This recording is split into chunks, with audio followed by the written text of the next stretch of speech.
Hi, and welcome to TechData-Academy. In this demo, we are going to show how Kafka and Spark work together to process data in real time.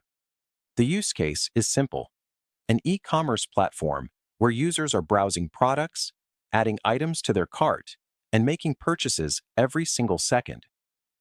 First, we start Kafka and Zookeeper using Docker. Kafka is the message broker. It receives all user events and stores them in a topic called user events. Think of it as a highway where all the data flows through.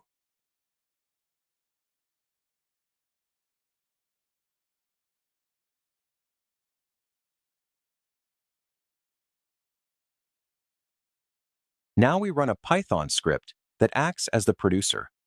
Every 2 seconds, it sends a random user event to Kafka, a view, an add to cart, or a purchase, with a product, an amount, and a timestamp. This simulates real user activity on our platform.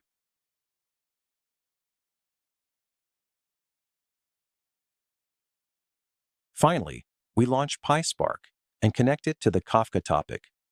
Spark reads the events as they arrive, processes them in micro batches, and displays them live in the console. You can see each batch appearing every few seconds with the user, the action, the product, and the amount. This is real-time data processing. Kafka feeds the data, Spark processes it.